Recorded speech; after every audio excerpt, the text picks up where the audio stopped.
Okay, greetings again to everyone. Today, I'm going to pray for you to succeed, to prosper, to be blessed beyond measure sa iyong pamumuhay. And I want you to receive this prayer to manifest in your life. When I pray, extend mo yung kamay sa video at tapusin mo ang prayer, and then after it is finished, you say, Lord, I believe I receive my abundance and prosperity. Bakit natin kailangan ang abundance and prosperity? Yun na nga, every day, we have so many expenses sa ating buhay. Kinakailangan po na natatapatan natin ang ating pananampalataya. Itong patuloy na paglabas ng salapi sa ating buhay, kinakailangan i-claim natin ang mga salapi na papasok sa ating buhay at i-claim po natin ang blessing and favor of God na patuloy na pumasok sa ating buhay. I have a teaching on how to become a blessing magnet. Panoorin nyo rin po yan. Napaka-easy lang naman, more than 10 minutes lang po yung teaching na yon. Ito po ay makatutulong sa ating pag-develop ng ating positive mind and positive faith. Napaka-importante po. The Bible says, without faith, we cannot please God. Kaya napaka-importanting i-build po natin ang ating pananampalataya sa ating Panginoon, sa Word of God, sa lahat ng kanyang pangako. And Jesus says, according to your faith, be it unto you. Ito ay magaganap sang-ayon sa iyong pananampalataya. So, we will pray, I will pray for you and receive this prayer in your life. Even yung pamilya mo, ipag-pray na rin natin today. Amen? Father God in heaven, in Jesus' name, you said in your word, O God, all the promises of God are yes and amen in Christ Jesus. Lord, you said in Hebrews 4:16, let us come boldly unto the throne of grace with confidence, so that we may receive mercy and find grace to help us in our time of need.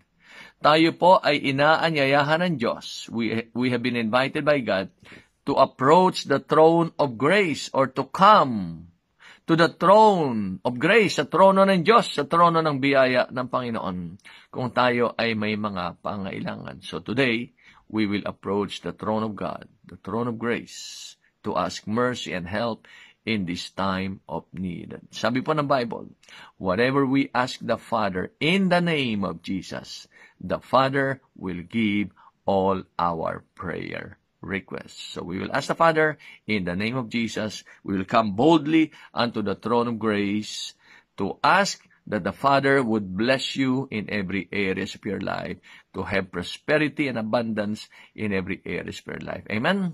Okay, stretch your hand now in the name of Jesus. Heavenly Father, in Jesus' name, we thank you, O God, for we can approach the throne of grace in the name of your Son, Jesus, to ask mercy and help in this time of need. Heavenly Father, I pray for all those who are watching this video, O God. They need your blessings. They need your grace. They need your mercy. They need abundance and prosperity in their lives so that they would be able to meet their financial needs every day.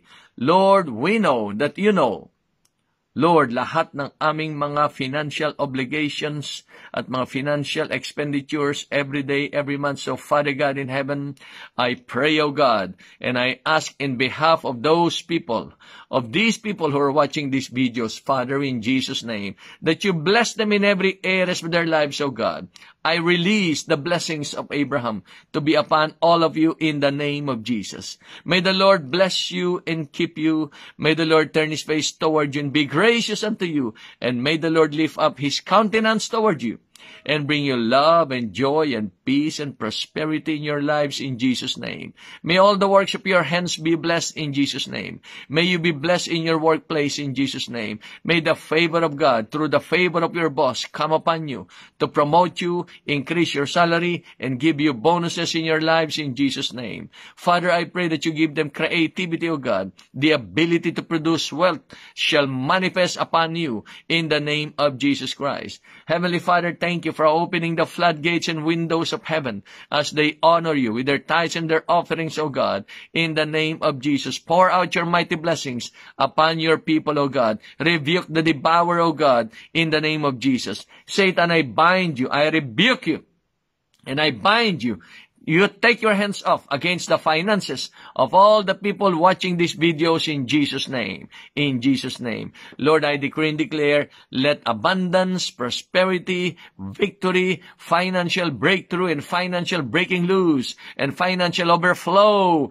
be upon these people who are watching these videos in Jesus' name. And let all your debts be canceled in the name of Jesus. Let all your financial obligations be fully paid, be canceled in Jesus' name. And may the spirit of love and joy and peace, shalom, be upon your family. In the name of Jesus. In the name of Jesus. Lord God in heaven, continue to open doors of great opportunities for their advancement, increase, promotions, victory, and success. Connect them to people who could help them, O God, to succeed in their lives, to succeed in their business, O God. I pray for their businesses, O God, in Jesus' name, that you bring them plenty of clients, plenty of customers, O God, and bless their business, O God. Help them to expand their business, O God, in the name of Jesus Christ, in the name of Jesus. And I pray that you bless their family members also, Father, those who don't have jobs, O God. Open doors of opportunity for them, O God, to be able to be employed, O God. I pray for them in the name of Jesus, in the name of Jesus.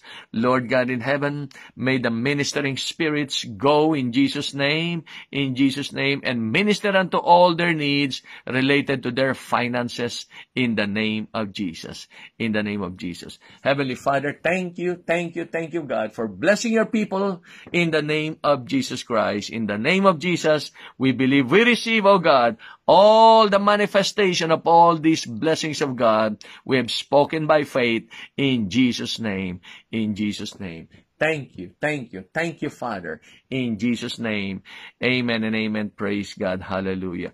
Okay, now, say, Lord, I believe, I receive all those great and precious promises of God in my life in Jesus' name. Say, I believe I receive my abundance. I receive my prosperity. I receive salary increases. I receive bonuses in the name of Jesus. I receive new jobs for me and my relatives in Jesus' name. Let love and joy and peace be upon my family. Say it. Let love and joy and peace and prosperity be upon my family and myself in Jesus' name. In Jesus' name.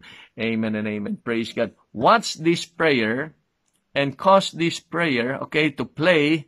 I-play mo ito every day and claim your blessing from the Lord in the name of Jesus. And you see, the financial miracles in your life will happen day by day, month by month, year by year, until you are fully blessed financially in the name of Jesus Christ. Again, watch this video prayer every day.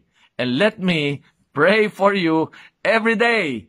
Amen. Wala pong distansya sa Lord. Wala pong time sa Lord. Walang time gap. So you can play this video every day so that I could pray for you every day and receive by faith your financial prosperity in Jesus' name. Amen.